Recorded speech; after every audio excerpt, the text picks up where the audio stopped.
सप्तऋषि YouTube channel देख रहे दर्शकों ਨੂੰ प्यार भरी सत श्री अकाल। प्यारे दर्शकों, मैं ਤੁਹਾਨੂੰ ਅੱਜ एक नवीं कहानीकारा की जान पहचान करवा रहा हाँ। ये कहानीकारा ने तृप्ता के सिंह जी, जिन्हां दी नवीं किताब एक दिन नूं हुणे हुणे दलवीर यादगारी चेतन पुरस्कार प्राप्त होया है। इस पुस्तक ने 31,000 रुपए का सन्मान जितया है। इस पुस्तक नूं इस मुकाबले चों पहला दर्जा प्राप्त होया है। इस विच कुल 15 कहानियां ने, जिस दे विचों आपां ये बहुत ही मुल्यवान कहानियां ने। इस दे विच किसी एक कहानी का आपां अज पाठ तुहाडे नाल साझा करदे हां। हर कहानी बहुत खूबसूरत है, समाज दे किसी न किसी बुराई ते डूंगी चोट करदी है। अज मैं तुहानूं एक जिहड़ी कहानी तुहाडे नाल साझी कर रहा वो कहानी है भोरा कुथिंदा। फैक्ट्री तो परत के साइकिल बेड़े की कंध नाल खिलार के मैं अपना रोटी वाला डब्बा ते झोला साइकिल के हैंडल नालों लाहिया तां दीपू दौड़ के मेरियां लत्तां नाल आ चिंबड़िया। डैडी जी दीपू चामड़ के मेरे हथ झोले नूं फोलण लग पैंदा। मैं दीपू नूं चुक के हिक नाल ला के बाण दी अलाणी मंजी उत्ते बैठदा। मनजीत पानी का गिलास फड़ा के मेरे वल मुस्कुरा के तकदी है। दीपू मेरे लिआंदे झोले नूं अजे भी फो रहा है कि बाहर बीही विचों किसी दे कार दा हाਰਨ वज्जा। अमन चाचे दी तार, अमन चाचे दी तार। आप दीपू अपने आप नूं मेरियां बाहां विचों छुडाउण लई मचलण लगा। उस दी गल सुण के मैं सगों दीपू नूं होर घुट के फड़ लिया, पर बच्चा सी ना मेरी घोट नूं कित्थे समझना सी। उसने अपना आप छुड़ा के दीपू बीही वल नूं भज लिया। मैनूं याद आया कि जदों मैं भी दीपू तो थोड़ा जिहा वड्डा हुंदा सां तां जगजीत चाचा, जिसनूं असीं सारे शहर वाला चाचा आखदे सां, भी जदों पिंड अपनी मरूती कार लैके आउंदा तां असीं सारे बीही दे जवाक चाचे दी कार दुआले हो जांदे। ਉਹਨੂੰ हथ ला ला के देखदे। बई जवाकां 'च मेरी टौर वखरी ही हुंदी सी, क्योंकि कार मेरे चाचे दी जू हुंदी। शुरू चाचा सानू कार च बहा के पिंड दी गेड़ी भी लवा दिंदा। उस वक्त दुनिया च साडे तो वध खुश नसीब कोई नहीं सी हुंदा। अज सोचदा हाँ तां अपने आप उत्ते हासा जिहा आउंदा है। जदों बचपन तो बाहर निकल के जवानी च कदम रखिया तां निक्के निक्के कई सवालों ने परेशान करना शुरू करता। कई बार अपने पापे नाल लड़ना कि पापा चाचे वांग जे तू भी 4 अखर पढ़ के किते नौकरी लगा हुंदा तां अज लोकां दे बन्निਆਂ ਤੋਂ ਘਾਹ ना खोत रिहा हुंदा मैं। अगों पापा भी निम्मो झुना हो के लम्मा हौंका भरदा। काका भाईए दे बस नहीं सी सारे टब्बर नूं पढ़ाउणा, इसलिए मैनूं वड्डा जाण के 7वीं चों पढ़नों हटा के चाचे दी पढ़ाई जारी रहण दित्ती। मास्टर कई बार घरें आए सी मैनूं लैण, पर भाईए ने हत्थ खड़े करते ते मैनूं अपने नाल काम उत्ते लिजाण लग पिया। मैं घर दा तोरा तोड़न लई भाईए दे मोढे नाल मोढा जोड़ के काम करन लगा। चल ओ समा जाने छोटा वीर पढ़ जाऊ तां आपे बेड़ी बन्ने लग जू। बड़ियां मुश्किल नाल घर दा खर्चा तोड़ के जीते नूं पढ़ाई दे पैसे भेज दे। ओनूं किसे गल्लों तंगी ना रखदे। पापे ने लंबा हौंका लिया। पापा दसदा हुंदा सी जिद्दण जगजीत चाचे दी नौकरी दी चिट्ठी आई तां सब तो वध खुशी पापे नूं ही होई सी। ਉਹਦਾ पैर धरती उत्ते नहीं सी लगदा। उदण ਉਹਨੇ देसी दे कई हाड़े लाए सन। मेरी दादी तो लोकां ਦੀਆਂ ਵਧਾਈਆਂ नहीं सी ਸਾਂਭ ਹੁੰਦੀਆਂ। दादी ਜਿਹੜੀ ਲੋਕਾਂ ਦੇ ਘਰੇ ਵਧਾਈਆਂ ਦੇ ਦੇ ਕੇ 10-10 20-20 ਰੁਪਏ ਇਕੱਠੇ ਕਰ ਲਿਆਉਂਦੀ ਸੀ, ਅੱਜ ਖੁਦ ਵਧਾਈਆਂ ਦੀ ਹੱਕਦਾਰ ਬਣੀ ਬੈਠੀ ਸੀ। ਕੁੜੇ ਸੰਤੀਏ ਹੁਣ ਤਾਂ ਤੇਰੀ ਕੁਲ ਤਰਜੋ, ਭੈਣੇ ਸਰਕਾਰੀ ਨੌਕਰ ਹੋ ਗਿਆ ਤੇਰਾ ਜੀਤ। ਧੀਰੋ ਬੇਬੇ दादी ਨੂੰ ਕੰਧ ਤੋਂ ਵਧਾਈਆਂ ਦੇ ਰਹੀ ਸੀ। लै होर भैणे सुखां सुख दी नूं मसीं आ दिन मिलिया। दादी ने भी कच्चे ओटों उत्तों दी गुड़ दी भेली धीरो बेबे नूं दिंदियां आख्या। चाचे दी नौकरी शहर लग गई। चाचा रोजाना घरों रोटी खा के दोपहर दी नाल लैके जांदा ते शाम नूं घर परत आउंदा। मेरी बीबी दी ड्यूटी पहलां नालों कुछ होर सख्त हो गई सी। मेरियां भैणां भोलां ते सीतो भी मां दा हत्थ वटाउंदियां। घरां दे कंमां विच थोड़ा चिर चाचा पिंडों शहर ते शहरों पिंड आउंदा जांदा रहा ते फिर सियाल आ गया ਤਾਂ ਅਵੇਰਾ ਹੋਣ ਕਰਕੇ ਚਾਚੇ ਨੇ ਸ਼ਹਿਰ ਵਿੱਚ ਹੀ ਇੱਕ ਕਮਰਾ ਕਿਰਾਏ ਉੱਤੇ ਲੈ ਲਿਆ। ਹੁਣ ਚਾਚਾ 15 ਕੁ ਦਿਨੀ ਪਿੰਡ ਗੇੜਾ ਮਾਰਦਾ। ਪਾਪਾ ਦੱਸੇ ਇੱਕ ਦਿਨ ਪਹਿਲੀ ਤੋਂ ਬਾਅਦ ਚਾਚਾ ਘਰੇ ਆਇਆ ਤਾਂ ਭਾਈਏ ਦੇ ਹੱਥ ਉੱਤੇ 100 ਦੇ 3 ਨੋਟ ਦੇ ਕੇ ਆਖਣ ਲੱਗਾ, ਆ ਰੱਖ ਲਾ ਭਾਈਆ।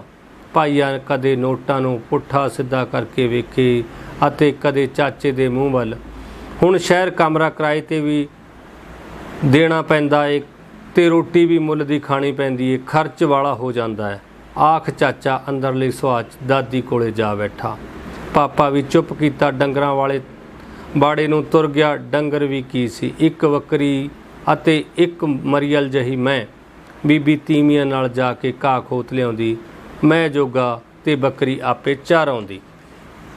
2 ਸਾਲਾਂ ਮਗਰੋਂ ਚਾਚੇ ਨੇ ਆਪਣੇ ਨਾਲ ਕੰਮ ਕਰਦੀ ਕੁੜੀ ਨਾਲ ਵਿਆਹ ਕਰਵਾ ਲਿਆ ਤੇ ਕਮਲੇਸ਼ ਸਾਡੀ ਚਾਚੀ ਬਣੀ।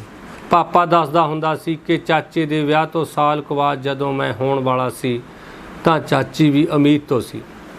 ਕਮਲੇਸ਼ ਚਾਚੀ ਦਾ ਸ਼ਹਿਰ ਰਹਿੰਦੀ ਸੀ। ਉਹਦੀ ਸਾਂਭ ਸੰਭਾਲ ਸ਼ਹਿਰ ਦੇ ਚੰਗੇ ਹਸਪਤਾਲ ਹੁੰਦੀ ਸੀ ਤੇ ਬੀਬੀ ਨੇ ਪਿੰਡ ਦੀ ਗੇਂਜੋਦਾਈ ਦੇ ਆਸਰੇ ਹੀ ਮੌਤ ਦੇ ਮੂੰਹ 'ਚ ਜਾਂਦੀ ਨੇ ਮੈਨੂੰ ਜਨਮ ਦਿੱਤਾ। 2 ਕੁੜੀਆਂ ਤੋਂ ਬਾਅਦ ਹੋਏ ਮੁੰਡੇ ਦੀ ਖੁਸ਼ੀ ਨੇ ਸ਼ਾਇਦ ਉਹਦੀ ਜਾਨ ਬਚਾ ਲਈ ਹੋਣੀ ਆ। ਚਾਚੀ ਨੇ ਵੀ ਉਦੋਂ ਹੀ ਸ਼ਹਿਰ ਦੇ ਵੱਡੇ ਹਸਪਤਾਲ ਵਿੱਚ ਆਪਣੇ ਪਲੇਠੇ ਪੁੱਤਰ ਅਮਨ ਨੂੰ ਜਨਮ ਦਿੱਤਾ ਸੀ। ਅਮਨ ਤੇ ਮੈਂ ਹਾਣੋ ਹਾਣੀ ਸਾਂ। ਚਾਚਾ ਚਾਚੀ ਤਾਂ ਅਕਸਰ ਪਿੰਡ ਗੇੜਾ ਲੱਗਦਾ ਰਹਿੰਦਾ। ਭੋਲਾਂ ਤੇ ਜੀਤਾਂ ਵੀ ਹੁਣ ਵੱਡੀਆਂ ਹੋ ਗਈਆਂ ਸਨ। ਬੀਬੀ ਨੂੰ ਦਿਨ ਰਾਤ ਉਹਨਾਂ ਦੇ ਵਿਆਹ ਦਾ ਫਿਕਰ ਵੱਡ ਖਾਂਦਾ ਰਹਿੰਦਾ। ਘਰ ਦੀਆਂ ਤੰਗੀਆਂ ਨੇ ਉਹਨਾਂ ਨੂੰ 8ਵੀਂ ਤੋਂ ਬਾਅਦ ਪੜ੍ਹਨੋਂ ਹਟਾ ਲਿਆ ਸੀ। ਜੀਤਾਂ ਤੇ ਬਹੁਤ ਜਿੱਦ ਕੀਤੀ ਕਿ ਅੱਗੋਂ ਪੜ੍ਹਨ ਦੀ, ਪਰ ਬੀਬੀ ਪਾਪੇ ਨੇ ਹਾਂ ਨਾ ਕੀਤੀ। ਮੇਰਾ ਵੀ ਜੀ ਕਰਦਾ ਕਿ ਭੈਣਾਂ ਅੱਗੇ ਪੜ੍ਹਨ, ਪਰ ਮੈਂ ਅਜੇ ਇੰਨਾ ਵੱਡਾ ਨਹੀਂ ਸੀ ਹੋ ਸਕਿਆ ਕਿ ਕੋਈ ਫੈਸਲਾ ਲੈ ਸਕਾਂ। ਪਰ ਹੁਣ ਇੰਨਾ ਕੁ ਸਿਆਣਾ ਜ਼ਰੂਰ ਹੋ ਗਿਆ ਸਾਂ ਕਿ ਹੁਣ ਬੀਬੀ ਦਾ ਜੱਟਾਂ ਦੇ ਵੰਨਿਆਂ ਤੋਂ ਘਾਹ ਖੋਤ ਲਿਆਉਣਾ ਮੈਨੂੰ ਚੰਗਾ ਨਹੀਂ ਸੀ ਲੱਗਦਾ। ਰੰਬਾ ਪੱਲੀ ਬੀਬੀ ਤੋਂ ਖੋਹ ਕੇ ਇਹ ਕੰਮ ਮੈਂ ਆਪਣੇ ਜਿੰਮੇ ਲੈ ਲਿਆ ਸੀ। ਅੜਦਾ ਥੁੜਦਾ ਹੁਣ ਮੈਂ 10ਵੀਂ ਜਮਾਤ ਵਿੱਚ ਹੋ ਗਿਆ ਸਾਂ। ਪੜ੍ਹਾਈ ਨੂੰ ਦਿਮਾਗ ਬਾਕੀ ਮੁੰਡਿਆਂ ਤੋਂ ਕੁਝ ਤੇਜ਼ ਚੱਲਦਾ ਸੀ। ਡੰਗਰਾਂ ਆਲੇ ਬਾੜੇ ਦੀ ਇੱਕ ਕੋਠੜੀ ਨੂੰ ਲਿਪ ਪੋਚ ਕੇ ਮੇਰੇ ਪੜ੍ਹਨ ਦਾ ਕਮਰਾ ਬਣਾ ਦਿੱਤਾ ਤੇ ਮੈਂ ਉੱਥੇ ਅੱਧੀ ਰਾਤ ਤੱਕ ਪੜ੍ਹਾਈ ਕਰਦਾ ਰਹਿੰਦਾ। ਚਾਚੇ ਨੇ ਸ਼ਹਿਰ ਕੋਠੀ ਪਾ ਲਈ ਸੀ। ਹੁਣ ਪਿੰਡ ਵੀ ਉਹਦਾ ਗੇੜਾ ਘੱਟ ਹੀ ਵੱਜਦਾ। ਅਸੀਂ ਉਹਨਾਂ ਦੀ ਕੋਠੀ ਅਜੇ ਵੇਖੀ ਵੀ ਨਹੀਂ ਸੀ। ਕੋਠੀ ਦੀ ਚੱਠ ਉੱਤੇ ਸਿਰਫ ਭਾਈਆ ਅਤੇ ਪਾਪਾ ਹੀ ਗਏ ਸਨ। ਆਥਣੇ ਆ ਕੇ ਬੜੀਆਂ ਸਿਫਤਾਂ ਕਰਦਾ ਸੀ ਭਾਈਆ ਚਾਚੇ ਦੀ ਕੋਠੀ ਦੀਆਂ। ਪਾਪਾ ਵਿਚਾਰਾ ਉਹਦੀ ਹਾਂ 'ਚ ਹਾਂ ਰਲਾਈ ਜਾਂਦਾ ਸੀ।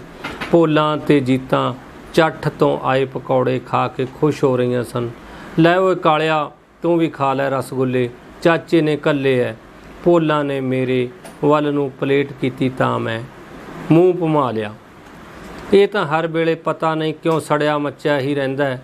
ਜੀਤਾਂ ਨੇ ਕਾਲੇ ਗੁਲਾਬ ਜਾਮਣ ਨੂੰ ਮੂੰਹ ਵਿੱਚ ਪਾਉਂਦਿਆਂ ਚਟਕਾਰਾ ਲੈ ਕੇ ਮੇਰੇ ਵੱਲ ਕੈੜਾ ਜਿਹਾ ਵੇਖਿਆ। ਮੈਂ ਉੱਠ ਕੇ ਬਾਹਰ ਵੱਲ ਨੂੰ ਤੁਰ ਪਿਆ। ਥੋੜ੍ਹਾ ਕੁ ਦਿਨਾਂ ਮਗਰੋਂ ਚਾਚੀ, ਚਾਚਾ, ਅਮਨ ਅਤੇ ਉਹਨਾਂ ਦੀ ਨਿੱਕੀ ਭੈਣ ਸਿੰਮੀ ਪਿੰਡ ਆਏ।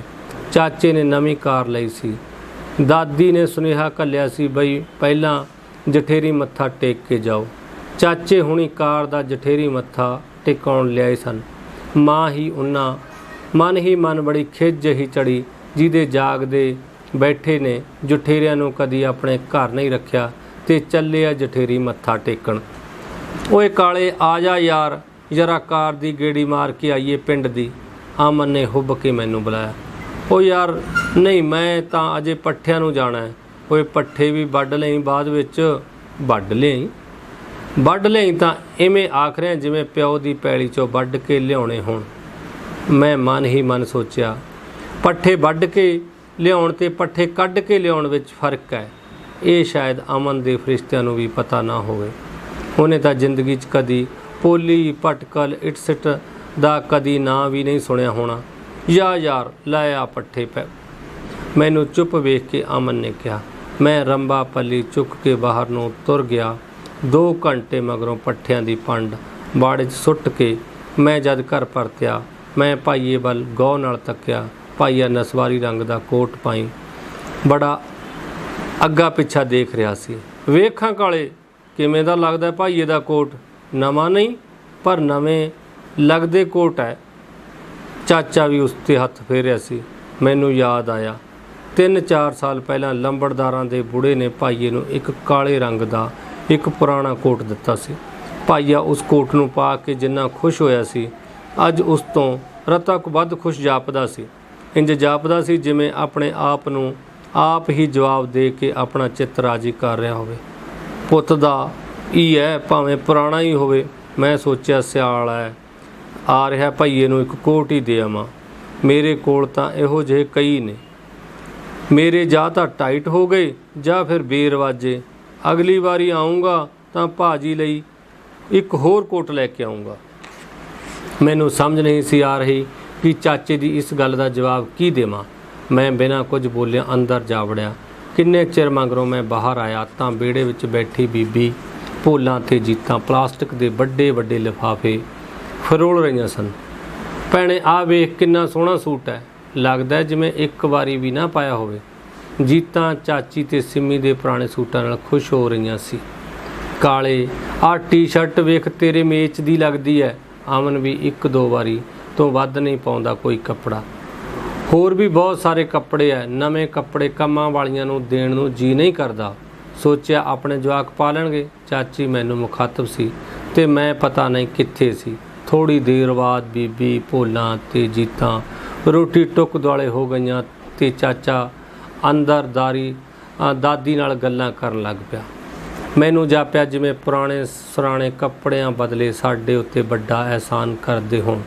2 ਦਿਨ ਪ੍ਰਾਹੁਣਚਾਰੀ ਦਾ ਹੱਕ ਬਣਦਾ ਸੀ ਚਾਚਾ ਚਾਚੀ ਦਾ।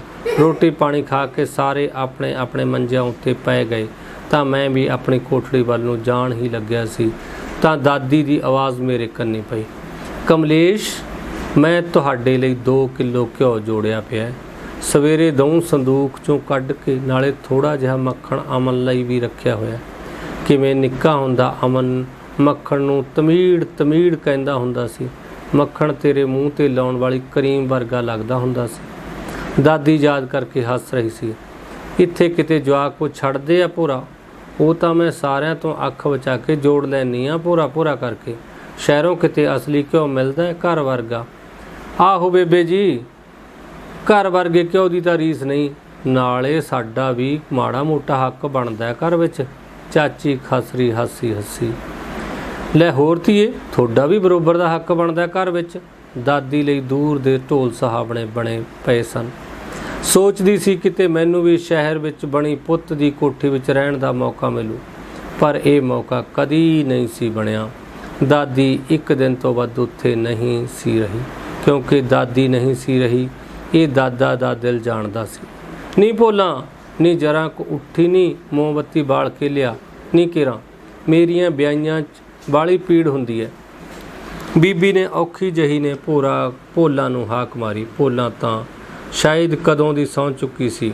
ਮੈਂ ਰਸੋਈ ਦੀ ਗਿੱਠੀ ਤੋਂ ਮੋਮਬੱਤੀ ਦਾ ਪੁਰਾਣਾ ਜਿਹਾ ਟੁਕੜਾ ਚੁੱਕਿਆ ਤਾਂ ਤੀਲਾਂ ਦੀ ਡੱਬੀ ਨਾਲ ਮੋਮਬੱਤੀ ਨੂੰ ਬਾਲਿਆ। ਮੋਮਬੱਤੀ ਦੀ ਲੋਚ ਬੀਬੀ ਦੇ ਪੈਰਾਂ ਨੂੰ ਦੇਖਿਆ ਤਾਂ ਬੀਬੀ ਦੀਆਂ ਵਿਆਹੀਆਂ ਇੰਨੀ ਬੁਰੀ ਤਰ੍ਹਾਂ ਫਟੀਆਂ ਹੋਈਆਂ ਸਨ ਕਿ ਉਹਨਾਂ ਵਿੱਚੋਂ ਲਹੂ ਸਿਮ ਰਿਹਾ ਸੀ। ਪਤਾ ਨਹੀਂ ਬੀਬੀ ਸਾਰੇ ਦਿਹਾੜੀ ਇਹਨਾਂ ਪੈਰਾਂ ਉੱਤੇ ਤੁਰਦੀ ਫਿਰਦੀ ਕਿਵੇਂ ਕੰਮ ਕਰਦੀ ਸੀ। ਮੈਂ ਮੋਮਬੱਤੀ ਨੂੰ ਟੇਢਾ ਕਰਕੇ ਮੋਮ ਦੇ ਤੁਪਕੇ ਭੰਗਾਰ ਕੇ ਬੀਬੀ ਦੀਆਂ ਵਿਆਹੀਆਂ ਵਿੱਚ ਪਾਏ। ਬੀਬੀ ਨੇ ਕਸੀਸ ਜਿਹੀ ਵੱਟੀ। ਚਾਚੀ ਕਿਸੇ ਕੰਮ ਲਈ ਬਾਹਰ ਆਈ ਤਾਂ ਮੈਨੂੰ ਬੀਬੀ ਦੀਆਂ ਵਿਆਹੀਆਂ 'ਚੋਂ ਮੋਮ ਭੰਗਾਰ ਕੇ ਪਾਉਂਦੇ ਨੂੰ ਵੇਖ ਕੇ ਆਖਣ ਲੱਗੀ, ਭੈਣ ਜੀ ਮੇਰੇ ਕੋਲ ਇੱਕ ਕਰੀਮ ਹੈ ਪਾਟੀਆਂ ਵਿਆਹੀਆਂ 'ਤੇ ਲਾਉਣ ਵਾਲੀ, ਮੈਂ ਲਿਆ ਕੇ ਦਿੰਦੀ ਹਾਂ। ਨਾ ਨਹੀਂ ਭੈਣੇ, ਵਿਆਹੀਆਂ ਤਾਂ ਪਾਟ ਕੇ ਵਿਆੜ ਬਣੀਆਂ ਪਈਆਂ ਨੇ, ਇੱਥੇ ਕਰੀਮਾਂ ਕਰੂਮਾਂ ਕੀ ਕਰਨਗੀਆਂ, ਸਾਡੇ ਤਾਂ ਦੇਸੀ ਟੋਟਕੇ ਹੀ ਕੰਮ ਆਉਂਦੇ ਆ। ਬੀਬੀ ਨੇ ਫਿਰ ਕਸੀਸ ਜਹੀ ਵੱਟੀ। ਚਾਚੀ ਚੁੱਪਚਾਪ ਅੰਦਰ ਜਾ ਕੇ ਪੈ ਗਈ। ਥੋੜ੍ਹੇ 1 ਮਹੀਨਿਆਂ ਬਾਅਦ ਭੋਲਾਂ ਦਾ ਰਿਸ਼ਤਾ ਹੋ ਗਿਆ। ਮੁੰਡਾ ਦੁਬਈ ਤੋਂ ਆਇਆ ਸੀ।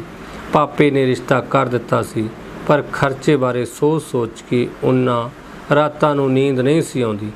ਮੈਂ ਕਿਹਾ ਭਾਈਆ ਜੀ ਜੀਤ ਨਾਲ ਸਲਾਹ ਕਰਕੇ ਤਾਂ ਦੇਖ, ਜੇ ਉਹ ਥੋੜ੍ਹੀ ਮਦਦ ਕਰ ਦੇਵੇ। ਸੁੱਖਾਂ ਨਾਲ ਦੋਵੇਂ ਜੀ ਕਮਾਉਂਦੇ ਆ। ਫਿਕਰਾਂ ਮਾਰੇ ਪਾਪੇ ਨੇ ਇੱਕ ਰਾਤ ਭਾਈਏ ਨਾਲ ਸਲਾਹ ਕਰਕੇ ਆਖਿਆ, ਕੋਈ ਨਾ ਸ਼ੇਰਾ, ਕਰਦੇ ਆ, ਨਾ ਹੋਊ ਤਾਂ ਆਪ ਸ਼ਹਿਰ ਜਾ ਕੇ ਆਊਂ, ਕਰੂੰਗਾ ਮਦਦ। करूँ क्यों ना करूँ, घर की हालत उहदे तो गुज्जी थोड़ो है। फिर एक दिन भाईया शहर जीत चाचे कोल भोलां दे विआह दे सलाह कर ले गया। आथणे मुड़ के आया तो भाईए ने दस्या जीत आंदा सी कोई नहीं करांगे कुछ ना कुछ। भाईया ज़्यादा खुल के गल नहीं सी कर सकदा, ना फिर कुछ तां कहा ही होऊ कि किन्नी कुछ मदद करो। विआह दा काम आ, हज़ारां ही लगणगे, जे 50,000 दी मदद कर देवे तां सर जाऊ, बाकी हेठां उत्ता कर लवांगे। कुछ नानके भी करनगे, उन्हां दा एक जी दी 1 महीने की तनख्वाह ही है। इदां तां काका उहने कुछ नहीं दस्या, चलो जाने आपे भली करो। करतार धियां ध्याणियां दे कारज नहीं रुकदे। आख भाईया मंजे उत्ते टेढ़ा हो गया। ब्याह वाला दिन भी आ गया। अपनी वित्त मुताबक रिश्तेदारी तो घट सद्दी गई, पर जिन्नी भी सद्दी गई सी उहदा इंतजाम तां करना ही सी। बरात भी 20-25 बंदे रहे सन, वो भी भले मानस धियां भैणां वाले मन गए सन। विआह तो 2 कुछ दिन पहलां पापे कोल कुल जमा पूंजी 10,000 रुपए सी। विआह तो 1 दिन पहलां चाचा चाची भी आ गए सन। बीबी ने उन्हां दा बड़ा जी आया कीता। रात नूं नानक शक दा देख दिखाला करना सी। सारे रिश्तेदारां नूं अपनी वित्त मुताबक सूट ते 100 ਜਾਂ 200 रुपये रख के दिते सन। किसी ने नाल 5 भांडे भी लाए सन। हमातड़ां दे रिश्तेदार भी हमातड़ी हुंदे है। फिर चाचा चाची दी वारी आई। चाची ने 2 सूट 4 कमासे दियां बालियां ते 5,000 रुपया बीबी पापे अगे रखिया। बाकी रिश्तेदारां च खड़ा चाचा मुछां ते हथ फेर रहा सी। बाकी सारे शरीके चाचे दी बल्ले बल्ले हो गई सी। अपनी जाने चाचे ने बीबी पापे दी सारी उम्र दी घालना दा मुੱਲ मोड़ दिता सी। पापा मोरे पए 5,000 रुपये नूं तक के भाईए वल नूं वेख रहा सी ते भाईया बेचारा किते होर ही गवाचिया पिया सी। रात नूं चाचा ते होर रिश्तेदार कुट ला के भंगड़ा पा रहे सन। भाईया पापे नूं नाल लैके लंबड़ां दे घर गया। भले मानसा ने खड़े पैर 25,000 रुपया कढ़ के दे दिता। शायद उसने भाईए दी सारी उम्र दी कीती मेहनत दा मुੱਲ पा दिता। कम सारो शेरा पैसिਆਂ ਦਾ ਕੀ ਹੈ, ਇਹ ਤਾਂ ਆਉਂਦੇ ਜਾਂਦੇ ਰਹਿੰਦੇ ਆ। ਲੰਬੜਦਾਰ ਨੂੰ ਅਸੀਸਾਂ ਦਿੰਦਾ ਪਾਪਾ ਤੇ ਭਾਈਆ ਮੁੜ ਘਰ ਨੂੰ ਆਏ। ਵਿਆਹ ਹੋ ਗਿਆ। ਭੋਲਾ ਆਪਣੇ ਘਰ ਚਲੇ ਗਈ। ਮੈਂ 10ਵੀਂ ਚੋਂ ਚੰਗੇ ਨੰਬਰ ਲੈ ਲਏ ਸਨ। ਹੁਣ ਮੈਨੂੰ ਕਿਸੇ ਬੰਨੇ ਕੰਡੇ ਲਾਉਣ ਦਾ ਵੇਲਾ ਆ ਗਿਆ ਸੀ। ਅਮਨ ਨੇ ਵੀ ਮੇਰੇ ਨਾਲ ਵੀ 10ਵੀਂ ਕੀਤੀ ਸੀ। ਮੇਰੇ ਨੰਬਰ ਅਮਨ ਤੋਂ ਥੋੜੇ ਵੱਧ ਸਨ। ਫਿਰ ਇੱਕ ਦਿਨ ਆਪਣੀ ਜ਼ਮੀਰ ਦੀ ਗੱਲ ਨੂੰ ਅਣਸੁਣਿਆ ਕਰਕੇ ਪਾਪਾ ਮੈਨੂੰ ਆਪਣੇ ਨਾਲ ਸ਼ਹਿਰ ਚਾਚੇ ਕੋਲ ਲੈ ਗਿਆ। ਚਾਚੇ ਦੇ ਘਰ ਬਾਹਰ ਨੇਮ ਪਲੇਟ ਲੱਗੀ ਸੀ, ਜਗਜੀਤ ਸਿੰਘ ਸਿੱਧੂ। ਸਾਡਾ ਗੋਤਰ ਸਿੱਧੂ ਹੈ। ਇਹ ਮੈਨੂੰ ਕਿੰਨੇ ਚਿਰਾਂ ਮਗਰੋਂ ਅੱਜ ਯਾਦ ਆਇਆ। ਨਹੀਂ ਤਾਂ ਵਿਹੜੇ ਵਾਲਿਆਂ ਦਾ ਕੋਈ ਗੂਤ ਨਹੀਂ ਹੁੰਦਾ, ਸਿਰਫ ਜਾਤ ਹੀ ਹੁੰਦੀ ਹੈ। ਚਾਹ पानी पीण मगरों पापे ने मेरी अगली पढ़ाई की गल की। पापे नूं उम्मीद सी कि मेरे 10ਵੀਂ चों चंगे नंबर आए है तां जो मैं अगली पढ़ाई चाचे को रह के शहर विच करां तां चंगे कोर्स विच दाखला मिल जाओ। कोई ना भाजी तुसीं छड्ड जाओ काले नूं, मैं किसी चंगे स्कूल विच इहदा दाखला करा दिंदा। चाचे ने मलमी जही जीभ नाल कहा। पापे दे मन तो मना मूंह भार लथ गया। पापा मैनूं चाचे दे घर छड्ड हत्थ ने पिंड चला गया। मैं रात अमन दे नाल अमन दे कमरे विच पै गया। कमरा कादा सी, कोई आलीशान होटल जापदा सी। बड़े बड़े पर्दे, AC, TV, कंप्यूटर ते होर पता नहीं की कुछ जिन्हां दे मैं नामां तो भी वाकफ नहीं सी। सिमी दा कमरा वखरा सी अते चाचे चाची दा वखरा। रात नूं मैं ते अमन दोवें किन्नी देर तक गल्लां करदे रहे। अमन ने मैडिकल विच दाखला लै लिया सी ते मैनू भी मैडिकल विच दाखला लैण दी सलाह दे रहा सी। मैं मेहनत तो नहीं सी डरदा, पर जिस माहौल विच आया सां तां मैडिकल दे नां तो डरदा सी। कोई आपां नूं बहुती मेहनत करन दी लोड़ नहीं, आपां तां थोड़े ਜਿਹੇ नंबरां नाल ही दाखला पक्का है, बहुती टेंशन नहीं लैणी। अमन ने बेफिक्री नाल कहा। चाचे ने मेरा एडमिशन सरकारी हाई स्कूल करवा दिता। मैं जकदे ने मैडिकल सबजैक्ट भरते, नाले सोचा कि अमन दीयां किताबां भी कम आउणगीਆਂ। हफ्ते के बाद मैं पिंड नूं आ गया अपना निक सुख जिहा लैण। 2 दिन घर रहा। बीबी ने कई चीज़ां झोले विच बन दित्तियां। पता नहीं किहदियां मिन्नतां करके जां किसे दे खेतों चोरी साग भी तोड़ लई। चीर के एक पुरानी चुन्नी विच बन दिता। सारा समान लै के मैं आथण नूं मैं चाचे दे घर पहुँच गया। ਅੰਦਰ ਵੜਦਿਆਂ ਇੱਕ ਬਜ਼ੁਰਗ ਤੀਵੀਂ ਡਰਾਇੰਗ ਰੂਮ ਵਿੱਚ ਬੈਠੀ ਸੀ। ਚਾਚੀ ਸ਼ਾਇਦ ਰਸੋਈ 'ਚ ਅੰਦਰ ਚਾਹ ਬਣਾ ਰਹੇ ਸੀ। ਮੈਂ ਬਜ਼ੁਰਗ ਨੂੰ ਮੱਥਾ ਟੇਕ ਕੇ ਉੱਥੇ ਹੀ ਬੈਠ ਗਿਆ। ਸਾਗ ਦੀ ਪੋਟਲੀ ਤੇ ਨਿੱਕ ਸੁੱਕ ਮੈਂ ਉੱਥੇ ਹੀ ਸੈਂਟਰ ਟੇਬਲ ਉੱਤੇ ਰੱਖ ਦਿੱਤਾ। ਹੋਰ ਕਾਕਾ ਕਿਵੇਂ ਆ ਪਿੰਡ ਸਭ? ਤੇਰੀ ਚਾਚੀ ਨੇ ਦੱਸਿਆ ਸੀ ਤੇਰੇ ਬਾਰੇ। ਹਾਂ ਜੀ ਸਭ ਠੀਕ ਨੇ, ਮੈਂ ਝਿਜਕਦਿਆਂ ਜਵਾਬ ਦਿੱਤਾ। ਸਾਗ ਲੈ ਕੇ ਆਇਆ। ਘਰ ਦੇ ਸਾਗ ਵਰਗੀ ਕੋਈ ਰੀਸ ਨਹੀਂ ਇੱਥੇ ਸ਼ਹਿਰਾਂ 'ਚ ਕਿੱਥੇ ਮਿਲਦਾ। ਆਪਣੇ ਪਿੰਡਾਂ ਵਰਗਾ, ਆਪਣੇ ਖੇਤਾਂ ਵਰਗਾ। ਹਾਂ ਜੀ, ਆਪਣੇ ਖੇਤਾਂ ਬਾਰੇ ਸੋਚ ਕੇ ਮੈਂ ਮਨ ਹੀ ਮਨ ਹੱਸਿਆ। ਮੈਂ ਤਾਂ ਤੇਰੀ ਚਾਚੀ ਨੂੰ ਕਈ ਵਾਰ ਕਿਹਾ ਕਿ ਆਪਣੇ ਪਿੰਡ ਮੇਰੇ ਭਣੇਵੇਂ ਦਾ ਸਾਕ ਕਰਾ ਦੇ। ਸਿੱਧੂ ਤੇ ਰੰਧਾਵੇ ਰਿਸ਼ਤੇਦਾਰੀ ਬਣ ਜਾਈਏ। ਰੰਧਾਵੇ ਤਾਂ ਜੀ ਜੱਟ। ਗੱਲ ਅਜੇ ਮੇਰੇ ਸੰਗ ਵਿੱਚ ਹੀ ਸੀ ਤਾਂ ਚਾਚੀ ਨੇ ਆਵਾਜ਼ ਮਾਰ ਲਈ, ਉਹ ਕਾਲੇ ਇੱਧਰ ਆ ਜਾ। ਮੈਂ ਉੱਠ ਕੇ ਅੰਦਰ ਚਲਾ ਗਿਆ। ਚਾਚੀ ਨੇ ਮੈਨੂੰ ਅੰਦਰਲੇ ਕਮਰੇ ਵਿੱਚ ਭੇਜ ਦਿੱਤਾ ਤੇ ਆਪ ਚਾਹ ਲੈ ਕੇ ਡਰਾਇੰਗ ਰੂਮ ਵਿੱਚ ਆ ਗਈ। ਚਾਹ ਪੀ ਕੇ ਰੰਧਾਵਿਆਂ ਦੀ ਬੁੜੀ ਆਪਣੇ ਘਰੇ ਜਾ ਵੜੀ ਤੇ ਚਾਚੀ ਮੂੰਹ ਵਿੰਗਾ ਜਿਹਾ ਕਰਕੇ ਨਿੱਕ ਸੁੱਕ ਸਾਂਭਣ ਲੱਗੀ। ਉਸੇ ਰਾਤ ਅਚਾਨਕ ਚਾਚੇ ਨੇ ਦੇ ਕਮਰੇ ਮੂਹਰੋਂ ਲੰਘਦਿਆਂ ਆਪਣਾ ਨਾਂ ਸੁਣ ਕੇ ਮੇਰੇ ਕਦਮ ਰੁਕ ਗਏ। ਅੱਜ ਤਾਂ ਕਾਲੇ ਨੇ ਪੌੜਾ ਹੀ ਪਾ ਦੇਣਾ ਸੀ। ਰੰਧਾਵਿਆਂ ਦੀ ਬੁੜੀ ਅੱਜ ਫਿਰ ਸਿੰਧੂਆਂ ਰੰਧਾਵਿਆਂ ਦੀ ਪਾਠ ਖੋਲ੍ਹ ਕੇ ਬੈਠ ਗਈ। ਅੱਜ ਤਾਂ ਮੈਂ ਐਨ ਵੇਲੇ ਸਿਰ ਬਾਜ਼ ਨਾ ਮਾਰਦੀ ਤਾਂ ਬੁੜੀ ਨੇ ਬਾਜੀ ਮਾਰ ਜਾਣੀ ਸੀ। ਉਹ ਤਾਂ ਮੌਕਾ ਭਾਲਦੀ ਹੈ ਲੋਕਾਂ ਨੂੰ ਥੱਲੇ ਲਾਉਣ ਦਾ। ਕਲੋਨੀ 'ਚ ਰਹਿਣਾ ਔਖਾ ਹੋ ਜਾਣਾ ਸੀ। ਫਿਰ ਹੁਣ ਚਾਚਾ ਬੋਲਿਆ, ਇਹਦਾ ਕਰੋ ਕੋਈ ਇੰਤਜ਼ਾਮ, ਨਹੀਂ ਤਾਂ ਕੋਈ ਨਾ ਕੋਈ ਪੌੜਾ ਪਿਆ ਲਓ। ਨਾਲੇ ਮੈਥੋਂ ਨਹੀਂ ਇਹਦਾ ਬੰਦਾ ਪੱਕਾ ਤੌਰ 'ਤੇ ਸਾਂਭਣਾ। ਕੋਈ ਨਿਰਣਾ ਲੈਣ ਤੋਂ ਪਹਿਲਾਂ ਸਲਾਹ ਤਾਂ ਕਰ ਲੈਂਦੇ ਮਾੜੀ ਮੋਟੀ। ਭਾਜੀ ਨੂੰ ਮੂੰਹ 'ਤੇ ਕਿਵੇਂ ਨਾ ਕਰ ਦਿੰਦਾ। ਕੋਈ ਉਹ ਕੀ ਸੋਚਦੇ। ਨਾਲੇ ਕਿੱਥੇ ਦਾ ਬੰਨਿਆ ਤੇ ਘਾਹ ਖੋਦਦੇ ਨੂੰ ਏਸੀ ਥੱਲੇ ਲਿਆ ਕੇ ਬਿਠਾ ਤਾ। ਪੜ੍ਹ ਕੇ ਇੰਨਾ ਕਿਹੜਾ ਡੀਸੀ ਲੱਗ ਜਾਣਾ। ਭਾਜੀ ਨੂੰ ਕਹੋ ਕਿ ਇਹਨੂੰ ਕੋਈ ਮਾੜਾ ਮੋਟਾ ਕੰਮ ਸਿਖਾ ਦੇਣ, ਉਹ ਵੀ ਪੂਰਾ ਹਾਲਾਤ ਸੁਧਰ ਜਾਓ। ਜੇ ਇਹ ਇੱਥੇ ਰਿਹਾ ਤਾਂ ਆਪਣੇ ਅਮਨ ਦੀ ਪੜ੍ਹਾਈ ਖਰਾਬ ਹੋਊ। ਮੇਰਾ ਉੱਥੇ ਖੜੇ ਖੜੇ ਦੇ ਪੈਰ ਮਣ ਭਾਰੇ ਹੋ ਗਏ। ਡਿੱਗਦਾ ਟੈਂਡਾ ਜਾ ਕੇ ਬੈੱਡ 'ਤੇ ਡਿੱਗ ਪਿਆ। ਬੀਬੀ ਪਾਪੇ ਦੀ ਸਾਰੀ ਜ਼ਿੰਦਗੀ ਰੀਲ ਵਾਂਗ ਅੱਖਾਂ ਮੂਹਰੇ ਘੁੰਮ ਪਈ। ਪਾਪੇ ਦੀ ਗੱਲ ਸੁਣ ਕੇ ਜੀਤਾ ਨੌਕਰੀ ਉੱਤੇ ਲੱਗ ਗਿਆ ਤਾਂ ਸਾਰੇ ਟੱਬਰ ਦੇ ਬਾਰੇ ਨਿਆਰੇ ਹੋ ਜਾਣਗੇ। ਦਾਦੀ ਨੂੰ ਵਧਾਈਆਂ ਦਿੰਦੀਆਂ ਗੁਆਂਢਣਾ ਆਖੇ ਪੁੱਤ ਨੌਕਰ ਹੋ ਗਿਆ, ਸਾਰੇ ਟੱਬਰ ਦੀ ਬੇੜੀ ਬੰਨੇ ਲੱਗ ਜੂ। ਬੀਬੀ ਦੀਆਂ ਪਾਟੀਆਂ ਵਿਆਹੀਆਂ ਦੇ ਆਪਣੇ ਉਮਰ ਤੋਂ ਕਿਤੇ ਵੱਧ ਬੁੱਢੀ ਜਾਪਦੀ ਦਾ ਚਿਹਰਾ, ਪਾਪੇ ਦੇ ਮਿਹਨਤ ਨਾਲ ਝੁਕੇ ਹੋਏ ਮੋਢੇ ਤੇ ਭਾਈਏ ਦੀਆਂ ਬਜ਼ੁਰਗ ਅੱਖਾਂ ਜੋ ਹੋਰ ਜ਼ਿਆਦਾ ਅੰਦਰ ਨੂੰ ਧਸੀਆਂ ਹੋਈਆਂ ਸਨ। ਸਾਰਾ ਕੁਝ ਮੇਰੀਆਂ ਅੱਖਾਂ ਮੂਹਰੇ ਘੁੰਮ ਰਿਹਾ ਤੇ ਅੱਜ ਮੈਨੂੰ ਸਮਝ ਲੱਗੀ ਸੀ ਕਿ ਦਾਦੀ ਇੱਕ ਦਿਨ ਤੋਂ ਵੱਧ ਇੱਥੇ ਕਿਉਂ ਨਹੀਂ ਸੀ ਰਹਿ ਸਕਦੀ। ਦੂਜੇ ਦਿਨ ਮੈਂ ਬਿਨਾਂ ਕਿਸੇ ਨੂੰ ਦੱਸੇ ਆਪਣਾ ਬੋਰੀਆ ਬਿਸਤਰਾ ਗੋਲ ਕਰਕੇ ਪਿੰਡ ਆ ਗਿਆ। ਸਭ ਦੇ ਪੁੱਛਣ ਉੱਤੇ ਕਿਸੇ ਨੂੰ ਕੁਝ ਨਾ ਦੱਸਿਆ। ਪਾਪਾ ਸਭ ਕੁਝ ਜਾਣ ਕੇ ਵੀ ਅਣਜਾਣ ਬਣ ਕੇ ਆਖਣ ਲੱਗਾ, ਜੇ ਮਿਹਨਤ ਨਾਲ 4 ਜਮਾਤਾਂ ਪੜ੍ਹ ਲੈਂਦਾ, ਬੰਨਿਆਂ ਤੋਂ ਘਾਹ ਖੋਤਣ ਤੋਂ ਛੁੱਟ ਜਾਂਦਾ। ਮੈਂ ਪਿੰਡ ਰਹਿ ਕੇ ਹੀ ਪੜ੍ਹ ਲਊਂ ਪਾਪਾ। ਚੱਲ ਜਿਵੇਂ ਤੇਰੀ ਮਰਜ਼ੀ। ਪਾਪਾ ਚਾਦਰਾ ਚੜ੍ਹਦਾ ਬਾਹਰ ਨੂੰ ਤੁਰ ਪਿਆ। ਮੈਂ ਪਿੰਡ ਦੇ ਸਰਕਾਰੀ ਸਕੂਲ +1 'ਚ ਮੈਡੀਕਲ 'ਚ ਦਾਖਲਾ ਲੈ ਲਿਆ। ਮਾਸਟਰ ਸੇਵਾ ਸਿੰਘ ਹੋਰਾਂ ਨੇ ਬਹੁਤ ਮਦਦ ਕੀਤੀ।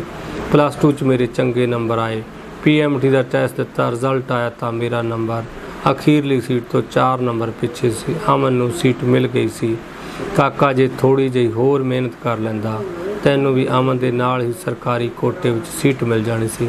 ਚਾਚੇ ਨੇ ਅਮਨ ਦੀ ਮਿਹਨਤ ਦੀ ਤਾਰੀਫ ਕਰਦਿਆਂ ਕਿਹਾ। ਮੈਂ ਅਗਲੀ ਉਂਗਲੀ 'ਤੇ ਪਏ ਰੱਟਣਾ ਨੂੰ ਮਲ ਕੇ ਵੇਖ ਰਿਹਾ ਸੀ। ਮੈਂ ਕਿੰਨੀ ਕੁ ਮਿਹਨਤ ਘੱਟ ਕੀਤੀ। ਮਨ ਟੁੱਟ ਗਿਆ ਸੀ।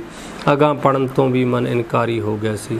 ਮੈਂ ਕਿਹਾ, ਚਾਹ ਨਹੀਂ ਪੀਤੀ, ਕਦੋਂ ਦੀ ਠੰਡੀ ਰੱਖੀ ਹੋਈ ਹੈ, ਲਿਆਓ। ਮੈਂ ਮੁੜ ਤੱਤੀ ਕਰਦਿਆਂ ਮਨਜੀਤ ਨੇ ਮੋਹ ਜਿਹੇ ਨਾਲ ਆਖਿਆ, ਅਮਨ ਹੋਰੀ?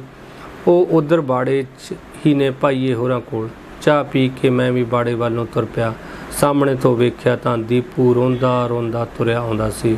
ਮੈਂ ਅਗਾਂਹ ਹੋ ਕੇ ਦੀਪੂ ਨੂੰ ਚੁੱਕ ਕੇ ਪਚਕਾਰਿਆ, ਕੀ ਹੋਇਆ? ਮੇਰੇ ਪੁੱਤ ਨੂੰ ਕਿਹਨੇ ਮਾਰਿਆ?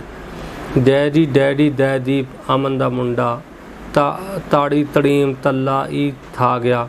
ਮੈਨੂੰ ਨਹੀਂ ਦਿੰਦਾ, ਚੱਲ ਵੇਖਦੇ ਆਪਾਂ ਵੀ। ਚਾਚਾ ਚਾਚੀ ਦੋਵੇਂ ਭਾਈਏ ਕੋਲ ਬੈਠੇ ਗੱਲਾਂ ਮਾਰ ਰਹੇ ਸਨ। ਅਮਨ ਤੇ ਉਹਦੀ ਘਰਵਾਲੀ ਲਾਗਲੇ ਪਿੰਡ ਉਹਦੀ ਸਹੇਲੀ ਦੇ ਘਰ ਗਏ ਹੋਏ ਸਨ। ਚਾਚਾ ਚਾਚੀ ਨੂੰ ਮੈਂ ਸਤਿ ਸ੍ਰੀ ਅਕਾਲ ਬੁਲਾ ਕੇ ਮੈਂ ਜੈਦੀਪ ਵੱਲ ਨੂੰ ਔਲਿਆ। ਬਾਟੀ ਭਰੀ ਮੱਖਣ ਦੀ ਜੈਦੀਪ ਦੇ ਮੂਹਰੇ ਪਈ ਸੀ।